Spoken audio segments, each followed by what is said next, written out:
Guys, welcome back to my YouTube channel. तो आज हम आपके साथ शेयर करने वाले हैं विंटर स्पेशल गोभी के पराठे। आप बहुत टाइप के पराठे खाते हैं, आलू के पराठे, पनीर पराठा, गोभी पराठा और मिक्स वेज पराठा, लेकिन ये जो विंटर्स में आलू के पराठे और जो गोभी के पराठों का टेस्ट होता है वो एक अलग ही होता है।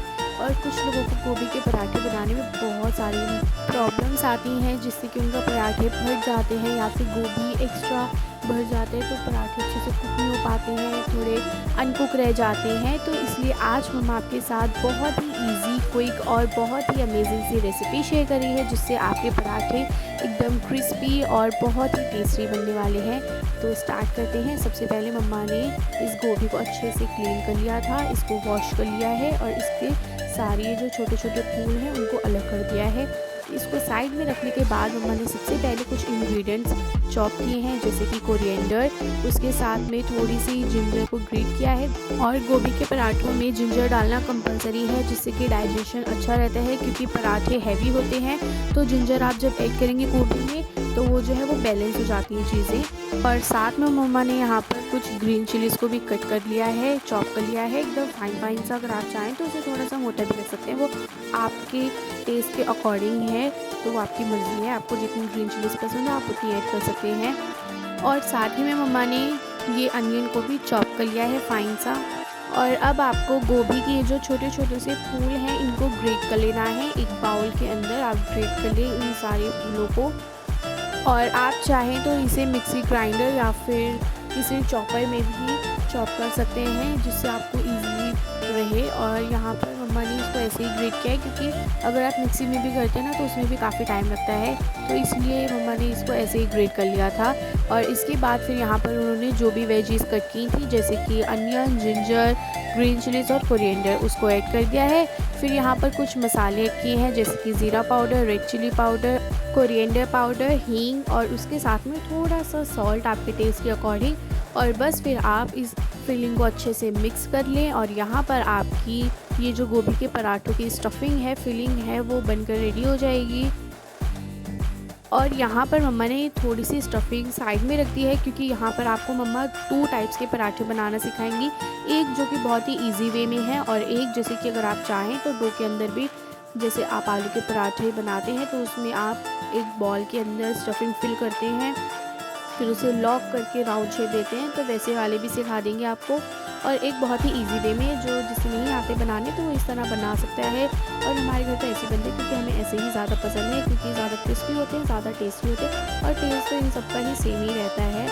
तो यहाँ पर मम्मा ने ये जो भी गोभी था उसके अंदर जो आटा था उसको ऐड कर दिया है, उसके बाद उसका डो लगा लिया है। आप चाहे तो थोड़ा थोड़ा वाटर ऐड कर सकते हैं, लेकिन सबसे पहले आप गोभी के संग जो है थोड़ा आटा ऐसे ही नॉर्मली गूंद लें, क्योंकि उसमें काफ़ी सारा वाटर होता ही है ऑलरेडी गोभी में, तो इसलिए मम्मा ने उसमें ज़्यादा वाटर ऐड नहीं किया था। और उसके बाद फिर यहाँ पर मम्मा ने साइड में एक ये नॉर्मल आटे का डो लगा लिया है, इसमें बस सॉल्ट ऐड किया है, और जैसे नॉर्मल आटे का डो लगता है वैसे ही लगा लिया है। और जो हमारी ये नॉर्मल आटे वाली जो वीडियो क्लिप थी वो डिलीट हो गई है, कुछ इशू हो गया था फ़ोन में, तो उस वजह से हम आपको प्रोसेस नहीं दिखा पाए। लेकिन ये वही पराठा है जो मम्मी ने एक बॉल के अंदर स्टफिंग फिल की है, उसके बाद उसे राउंड शेप दी है। और आप देख सकती हैं कितना ज़्यादा अच्छा लग रहा है देखने में, कहीं से भी इसमें कोई भी क्रैक नहीं आया है, परफेक्टली जो पराठा बनता है वही बना है। बस जो हमारी क्लिप थी डो वाली वो थोड़ी सी डिलीट हो गई, तो इस वजह से हम नहीं शो कर पाए हैं। लेकिन मम्मा ने किस तरह से इसको बनाया है वो मैं आपको बता देती हूँ। जैसे आप नॉर्मली आलू के पराठे के लिए एक छोटी सी बॉल बनाते हैं, वैसे ही छोटी सी बॉल बनाए, उसमें थोड़ा सा राउंड शेप दे छोटा सा, और उसके अंदर आप स्टफिंग जो है वो थोड़ी कम भरें। अगर आप आलू के पराठे में भरते हैं तो स्टफिंग ज़्यादा भी भर देते हैं, लेकिन इसमें आपको कंपैरिजन में थोड़ी सी कम भरनी है। आप जितनी भरना चाहें उतनी ही स्टफिंग करें, लेकिन बिल्कुल थोड़ी सी कम कर दें, जिससे कि जो आपका पराठा की जो बॉल है वो अच्छे से लॉक हो जाए। और उसके बाद आप उसको राउंड शेप दे दें एकदम ही हल्के हाथ के साथ, और बस फिर आपका पराठा रेडी हो जाएगा फिलिंग वाला।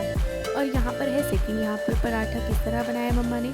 उसी जो स्टफिंग बनाई थी उसी में ही आटा मिला करके इसके ये जो पराठे हैं वो बना दिए हैं। ये बहुत ही ईज़िली बन जाते हैं क्योंकि इसमें अलग से आपको एक बॉल बनाने की ज़रूरत नहीं पड़ती, ना ही स्टफिंग फिल करने की ज़रूरत पड़ती है।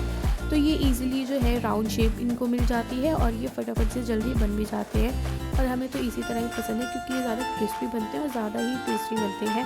वैसे टेस्ट तो दोनों का ही सेम रहता है, लेकिन ये थोड़ी जल्दी बन जाते हैं और टेस्ट सेम रहता है, तो इसलिए हमें कोई इतना वो भी नहीं कि हमें स्टफिंग वाले ही खाने हैं। हम इसी तरह से ही इंजॉय करते हैं इन पराठों को और ये क्रिस्पी भी बहुत अच्छे बनते हैं।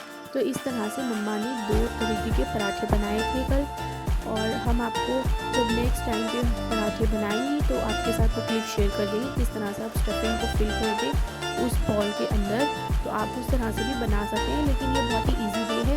जिनको नहीं आते वो इस तरह से ज़रूर ट्राई कर सकते हैं और दोनों का टेस्ट सेम ही रहता है, तो इसलिए इसमें कोई डिफरेंस नहीं होता है। दोनों ही बहुत अच्छे बनते हैं पराठे। एक मम्मा ने बनाए थे रिफाइंड ऑयल के और एक बनाए हैं सरसों के।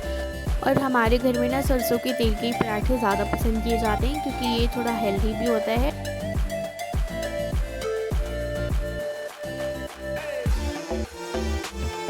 और यहाँ पर हमारे दोनों टाइप के पराठे रेडी हो गए हैं। ये है वो पराठा जिसके अंदर बॉल के अंदर स्टफिंग फिल करके मम्मा ने उनको राउंड शेप दी थी और फिर कुक किया था, जो हमने सबसे फर्स्ट बनाए थे वो वाले पराठे हैं ये। और आप देखिए कितना अच्छा कलर आया है इनका। और ये है सरसों के तेल वाले पराठे, यानी कि जिस स्टफिंग में मम्मा ने आटा एक साथ मिक्स करके इनको राउंड शेप देके बनाया है। तो ये दोनों ही पराठों का कलर बहुत अच्छा आया था, दोनों का टेस्ट सेम था और दोनों बहुत अच्छे से बन गए थे।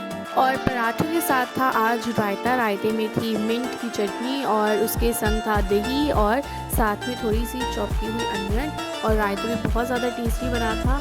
और उसके बाद फिर हमने अपने पराठे इंजॉय किए। दोनों ही पराठे बहुत अमेजिंग बने थे, बहुत ही क्रिस्पी थे। और अभी वैसे भी सीज़न चल रहा है गोभी का, तो आपको ज़रूर ट्राई करना चाहिए। और ये पराठे सच में बहुत अच्छे बनते हैं। गोभी के पराठे जिन्हें नहीं भी पसंद उनको भी बहुत अच्छे लगने वाले हैं, तो आप ज़रूर ट्राई करें और हमें बताएं कि नेक्स्ट रेसिपी आपको कौन सी देखनी है। तो हम मिलेंगे नए ब्लॉग में जल्दी ही। आई होप आपको पसंद आया होगा। Like share and subscribe.